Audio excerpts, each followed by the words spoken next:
Hi, Karlene here. As you may know, I went on an 8-day, 7-night cruise on the Carnival Valor. If you want, you can check out the vlog series where I document all of the experiences there. But I want to chat with you really quickly about what I think you should take with you when you're going on a cruise. The first thing you should know about packing for a cruise is that your checked bags are going to be brought to your room, and it could take several hours for the bags to get there, so you want to make sure that you have all your essentials in your carry-ons. Okay, so let's quickly chat about some of the things that I think you should have.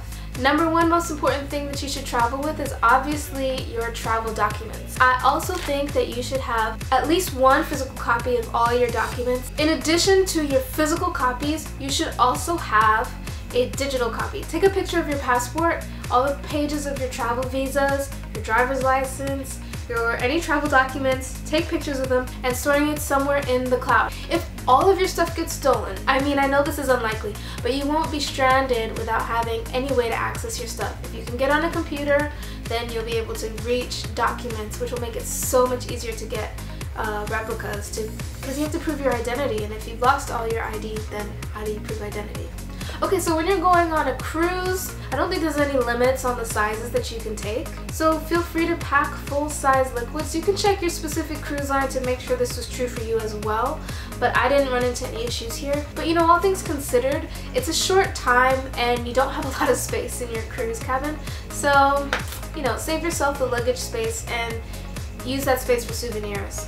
I mean, I know I have low hair, but I would recommend saving the blow dryer for home. Odds are you're going to be in and out of the water so much that, you know, maybe you want to save that extra step. And the cruise, at least my cruise, had a blow dryer in the room. If that's not good enough and, you know, there's at least one night where you want to get extra fancy, then maybe consider going to the salon if you don't like the blow dryer that will be made available to you. But at the end of the day, you could just put it in your luggage if it's something that's an essential for you. But if you're on the fence about it, I say skip it.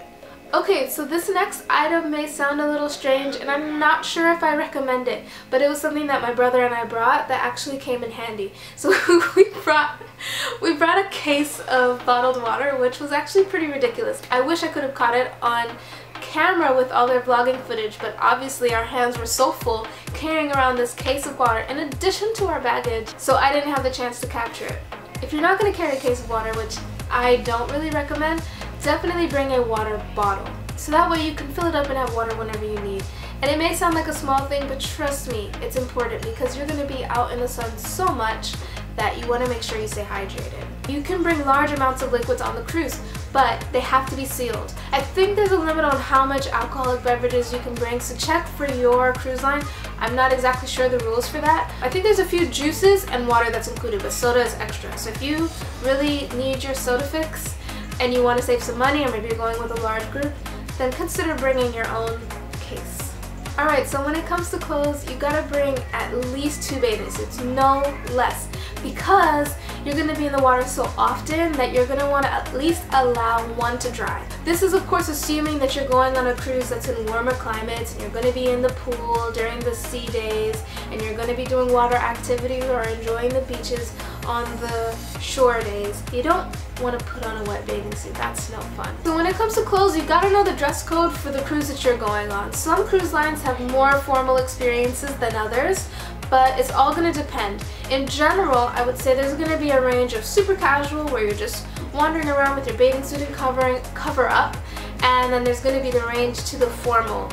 Of course, on the cruises there are the included dining experiences, and then there are the exclusive restaurants where you have to make reservations that I believe come at an additional cost.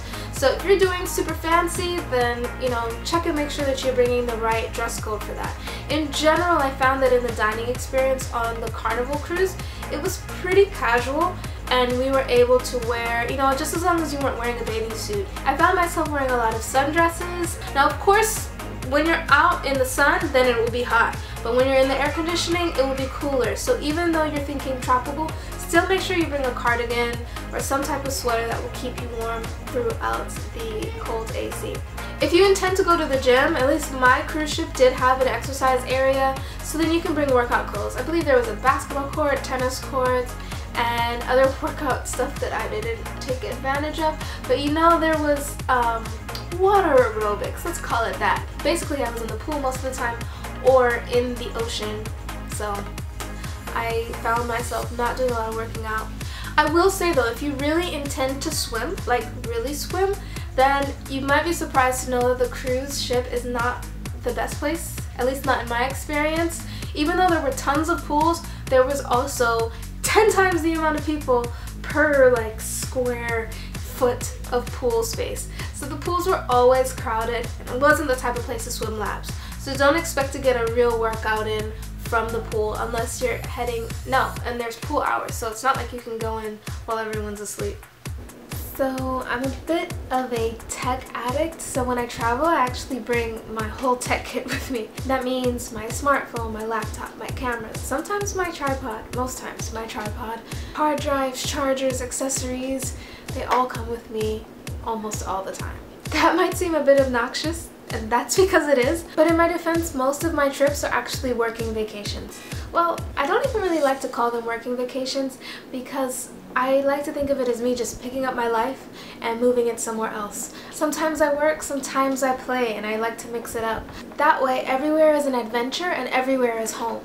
There's some tech devices that I highly recommend that you consider traveling with, but that's a whole nother video. There's some people who say that you don't feel that you're on the ocean when you're on a cruise ship. I wouldn't believe them. If you're prone to motion sickness, then plan ahead. And if you're not sure if you're prone to motion sickness, then you'll probably be alright. But I would start off with a shorter cruise if you suspect that being on the open waters will upset your stomach. So when you're on the ship, you don't get a sense of like choppy seas. So it's not like when you're on a speedboat, but you do get kind of gentle swaying going on sometimes. It's not as dramatic as I just demonstrated, but every now and then you're wondering like, am I wobbly or is the ground actually moving? It didn't bother me much, but there were a couple of times where I started to feel like I might get nauseous. I wouldn't let this scare you off though, because a cruise ship will have a pharmacy on site, and if you are prone to motion sickness, they'll have prescription, or they'll have over-the-counter medicines like Dramamine, I think. But if you're not into pharmaceutical choices, then I have a couple other recommendations that can keep the nausea at bay that are good to have on hand or grab while you're on the ship. Number 1, ginger tea. My favorite are the kind that come in the packets that you can just dump out and put in some boiling water. On the cruise, you can also get ginger ale, but sometimes ginger ale comes at an additional cost like other sodas, but you know, it's not going to be much. Number 2, if you didn't bring anything, lemon water is easy to come by. I would go heavy on the lemon, and it will help to quell your stomach. Now my favorite, now this is like my traveling secret weapon, my favorite thing to take for nausea and a bunch of other reasons is peppermint essential oil. You might be surprised by this, but peppermint is so good for so many things. First of all, it's small, so you don't have to worry about it taking up a lot of space, and a little goes a long way. Actually, if you're feeling nauseous, then I just screw it up. Take a little sniff, and you'd be surprised how quickly it can ease your nausea. There's a few miscellaneous things that I recommend that you bring. One is a tote bag so that you have it for your excursions, or if you go shopping when you're out on the shore days, or if you go to the beach, you just have something to dump your stuff in. I recommend a watch for traveling. You're going to want something that has an alarm, something that's water resistant, and something that can easily change time zones. It's not an essential, but it really will come in handy, particularly when you're on a cruise, because if you're changing over time zones, like the time zone in Florida where we left is different than Cozumel, and you need to get back on the ship in the time zone of where you are. So if your watch is set to Eastern time and you think, oh, I have an extra hour, or I'm not sure how that works, extra hour, 1 hour less, whatever it is, you want to make sure that you're on the right time so that you know when you can get on and off the ship and don't get left behind. And of course, if you're going to be doing any water activities like snorkeling, then you're going to want to bring your gear. If you forget stuff, you can get it on the ship. Like when I went to climb Dunn's River Falls, they recommended, or required actually, that you had water shoes. I bought water shoes on the ship for like 10 bucks. My final tip, I've mentioned this before, but you really do want to pack light. Trust me, it's so much easier, especially if you're taking a plane and then going on a cruise. Save yourself the hassle of a bunch of bags, and when you have this long security clearance system to get through to get on a cruise, you don't want to be hassled with carrying a bunch of stuff. So I highly recommend that you pack light, have fun, buy souvenirs, and keep it simple. I really hope that you take a chance to go on a cruise sometime. If you have any more questions about cruises, do let me know. I'm going to do another video on what you can expect on cruises as far as activities on board and excursions and cost and all that good stuff. But if you have any questions beforehand, let me know in the comments and I'd be happy to do my best to answer your questions. I think it's something to do at least once. I'm personally not anxious to do another cruise because I feel like there's so many other ways to see the world and I like spending long times in different areas, so I'm sure I'll take another one. I'm just not sure when, but I think it's something to do at least one time. Well, that's it from me. Thanks for watching. I hope you enjoyed this video. If you did, like, subscribe, you know, all the stuff that YouTubers say. But honestly, it helps me know what types of videos you appreciate, and that way I can give you more value. If you haven't seen it yet, I have a whole cruise series that's up. You can check it out. I'll include a link somewhere. Thanks again for watching.